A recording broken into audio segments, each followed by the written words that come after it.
आज किशोरी जी अपनी सखीन के साथ भ्रमण करवे के काजे गई हैं। अब थोड़ी बड़ी है गई हैं, तो कीर्ति मैया अनुमति दे दें, लाली ने बाहर चलो जाए करे, कोई ऐसी दिक्कत ना। सब सखीन से कहें ध्यान रखियो, भोरी है या कि सब आभूषण और सब सामग्री को गिन के ले जाइयो। किशोरी जी आज यमुना तट देखने की जिद करती हैं और सब सखीन के साथ यमुना तट गई हैं। यमुना जी की अविरल धारा देख करके किशोरी जी तो वहीं बैठ गई और सब सखीन से बोली, आज यहीं कछु पामेंगी, यहीं कछु भोजन करेंगी, जाओ वन में से कछु फल ले आओ, वन में से कछु पुष्प ले आओ, एक दूसरे को श्रृंगार करेंगी और यहीं फल को सेवन करेंगी। तो एक एक करके सब सखियां चली गई हैं और सब ढूंढ रही हैं, कहीं से फल तोड़ के, कहीं से पुष्प आदि तोड़ करके चयन करके लाने के लिए सब सखियां चली गई हैं। इतने में ही यमुना जी के उस पार नंद भवन है और नंद भवन से श्री ठाकुर जी खेलने के लिए आ रहे हैं यमुना तट पर। ठाकुर जी पहुंच गए। जैसे यमुना जी के तट पर पहुंचे, यमुना जी के तट पर जाकर के सामने की ओर देखा, बड़े बड़े नेत्र और माथे पे सुंदर रोरी को बिंदा लगाए करके, नील वसन पहन करके छोटी सी किशोरी जी बैठी हैं। ठाकुर जी बहुत देर तक तो मानो जैसे छिप करके आड़ में थी देखन लगे। सूर श्याम देखत ही रीझे, ठाकुर जी देखते ही किशोरी जी के मुखमंडल में ऐसे आसक्त हुए कि सब भूल गए। चक डोरी हाथ में लिए खड़े भये, गिर गई नीचे। और जो भी ठाकुर जी बड़े अदा में निकले ना, बड़े सज धज के निकले, बहुत स्वरूप साज सज्जा सब धारण करके निकले, बड़े कॉन्शियस रहे अपने स्वरूप के प्रति। लेकिन किशोरी जी को देख करके सब भूल भाल गए। ठाकुर जी किशोरी जी को देखा और देखते ही ठाकुर जी सोचने लगे, बोले अरे भैया मैं जाए के पूछूं तो सही जी कौन है, और जी कहाँ ते आई है, कहाँ इनको गांव है, कहाँ इनको नाम है, कैसे आई है पूछूं तो। वहां सामने छोटी सी किशोरी जी बैठी है, यहाँ ठाकुर जी पीत वस्त्र पहन करके आए। किशोरी जी अपलक नेत्रों से यमुना जी को देख रही हैं। ठाकुर जी आए, थोड़ी आगे आकर के ऐसी अदा करने लगे कि किशोरी जी की नेक दृष्टि पड़े। कछु गान लगे, कछु करन लगे, कछु ऐसे इशारे करने लगे कि किशोरी जी की नेक दृष्टि पड़े लाला पे। इतने में ठाकुर जी के स्वर सुनकर के किशोरी जी ने नेत्र उठाए करके देखो, और जैसे ही किशोरी जी की दृष्टि पड़ी ठाकुर जी पर, ठाकुर जी पूछ रहे हैं, अरे गोरी तुम कौन हो, आप कहाँ रहती हो, आपके पिताजी कौन है, और मैंने पहले तो आपको कभी देखो नहीं यहाँ पे, इतने बरस मोह यहाँ रहते भय गए। तो किशोरी जी बोली, हाँ देखे में लग रहे हो कि 50 साल के तो होंगे तुम। नेक्सी से हैं, और नेक्सी से किशोरी जी तो पूछ रहे हैं कि मैं इतने सालन से आ रहा हूँ, मैंने तो आपको देखो नहीं, आपको घर कहाँ है और आपके पिताजी कौन है। किशोरी जी बोली, अरे हम वृषभानु जी की लाली हैं और बरसानो हमारो घर है, वहीं रंग महल में हम रहमे, और यहाँ हमारो खेलवे को कोई प्रयोजन नहीं है, हमारो भवन इतना बड़ा हम वहीं खेलती रहे। अरे जब ते जन्म भयो तब ते आज तक हमने तो अपनो पूरा भवन देखो ही नहीं, इतना बड़ा भवन है हमारे पिताजी को, हमें कहाँ जरूरत पड़ी यहाँ आके खेलवे की। ठाकुर जी बोले, तो फिर अपने भवन में ही खेल लो, काई को आई हो यहाँ पे, यहाँ काई को डोल रही हो, ऐसी छोटी सी हो, कोई हरण करके ले जाएगो तुम्हारो। किशोरी जी बोली, वो तो आज सखीन को मन हो कि यमुना तट पे चलें, या हमारे हम उनके संग आए गई हैं, बाकी तो या स्थान में हमारे बरसाने में मना करी गई है कि जमुना तट और जमुना के पल्ली पार जानो ही नहीं है।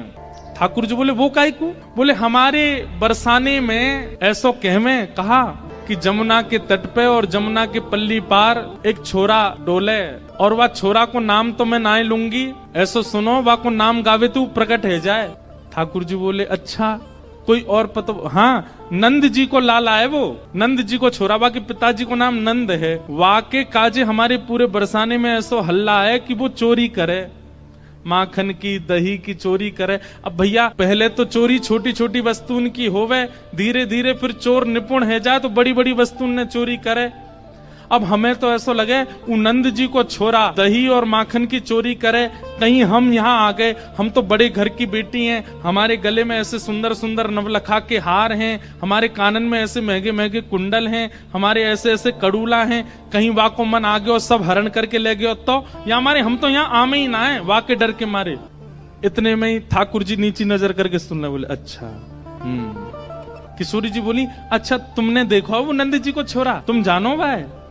ठाकुर जी बोले, वैसे बहुत बदनाम है बेचारो, ऐसो है ना है वो, मैं तो भाई बहुत अच्छे से जानू, वो ऐसो है ना है, बहुत सीध हो भोर हो, बेचारो वाह यूं लगे कि घर में दही खाऊंगो, घर में मक्खन खाऊंगो, मेरी मैया बूढ़ी है गई है, वाकू दही बिलोनो पड़ेगो, बूढ़ी बाड़ी मैया की सेवा करनी चाहिए, वासो काम नहीं करानो चाहिए, या हमारे दूसरे के घर जाके दही खायावे।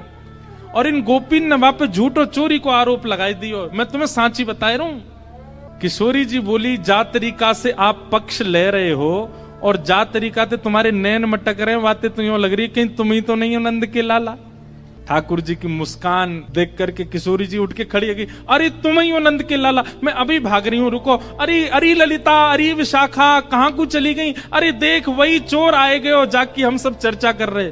ठाकुर जी दौड़ करके गए, सामने जाके बैठ गए हाथ जोड़ करके, और कहा कह रहे हैं, तुम्हारो कछु चुरायो हमने? किशोरी जी बोली, अभी तक तो नहीं चुरायो, आगे की पतो नहीं है। ठाकुर जी बोले, ये सब बात बना में, और तुमको देखो बातन में आए के विश्वास नहीं करना चाहिए। नेक मुझे समय दो, और समय कैसे दो? नेक देर मेरे संग खेलवे चलो, मैं तुम्हें खिला के लाऊंगा, और तुम मेरे संग खेल के आई हो, और शाम तक देखियो, अगर तुम्हारो कछु चोरी है जाए तो भैया तुम बड़े बाप की छोरी हो, तुम्हारे घर में कोई कमी तो होएगी ना। अगर मैं एक आध नग चुरा भी लूंगा तो तुम्हारे यहाँ तो बहुत सारो है, और यदि चोरी नहीं करूं तो फिर मुंह को अपनो सखा बनाए लियो, फिर हम दोनों रोज खेला करेंगे। अपनी चिकनी चुपड़ी बातों से किशोरी जी को अपनी ओर खींच लिया ठाकुर जी ने, और फिर इमोशनल ब्लैकमेल कर रहे हैं। कहा, अब ठीक है, कोई बात ना है, आपके मन में पहले से ही मेरे प्रति चोर भावना है, अब वाकु तो मैं दूर ना कर सकूं, ठीक है आप तो जाओ, आपकी तो बहुत सारी सखी हैं, ललिता विशाखा सबन को नाम आप ले रही हैं, उनके पास आप चली जाओ, मैं तो अकेला हूं, देखो मेरे तो कोई ग्वाल बाल भी नहीं है। और भाई बात ऐसी है कि ग्वाल बाल सबरे आए हैं, पर ठाकुर जी सबन को सौगंध दे दे कि उनकी मैया की बोले पीछे खड़े रही हो, मिलवे जा रहा हूं मैं, आई हूं मत वहां पे। सबरे ग्वाला खड़े छुप के, वो लाला को काम बन जाए बस, मैं तो अकेला हूं, और मेरी तो चकडोरी भी गिर गई है जमुना जी में, अकेलो ही बैठ के चलो जाऊंगा अपनी मैया के पास। किशोरी जी इतनी भोली बेचारी, ठाकुर जी पर दया आ गई उनको।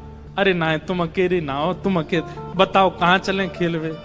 ठाकुर जी बोले, पास में एक आम को बगीचा है, और वह बगीचा में बड़े सुंदर सुंदर आम लगे।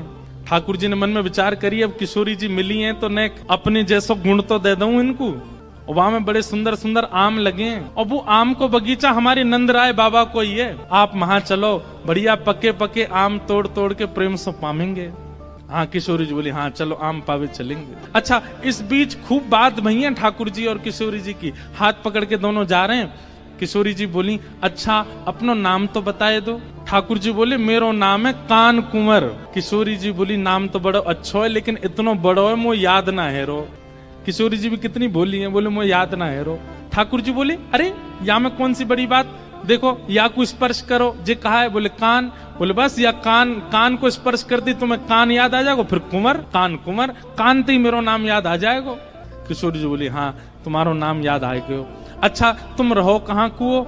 ठाकुर जी ने अपना पूरा पता बता दियो, जमुना जी पार करोगे सीधे जाओगे, वहां पे गोकुल आ जाएगो, वहां सबसे बड़ी हवेली जो है वो हमारी है, हम बड़े बाप के लाला हैं। तुम बहुत देर से बता रही बड़े तुम्हारो महल है, ऐसो आंगन है, ऐसो सब है, सब बात है रही है। और किशोरी जी को हाथ पकड़ करके ले गए बगीचा में, एक आम को वृक्ष। ठाकुर जी ऊपर चढ़वे में निपुण कम है, और होंगे भी तो किशोरी जी के सामने आज दिखा रहे हैं, मुंह पे चढ़वो ना आवे ऊपर। 2-3 बार चढ़े फिर फिसल गए। किशोरी जी बोली, अरे तुम पे तो चढ़वो ना आवे, देखो मैं चढ़ के बताऊं। किशोरी जी बोले, हाँ आप चढ़ जाओ। किशोरी जी ऊपर चढ़ गई। ठाकुर जी बोले, प्रथम मिलन हुआ है, पहले मिलन में अपनी छाप नहीं छोड़ी तो हम काय बात के कन्हैया, अब आ जाओ ऊपर। ठाकुर जी बोले, अरे श्यामाजू, अगर मैं ऊपर आ जाऊंगा और फिर आम तोड़ेंगे तो नीचे पकड़ेगा कौन, और हम आम तोड़ेंगे नीचे गिर के सब फट जाएंगे तो पामेंगे कैसे? किशोरी जी बोली, हाँ बात तो सही है, तो कहा करें? ठाकुर जी बोले, मैंने अपनी पीताम्बरी खोल ली, आप ऊपर ते आम घेरो।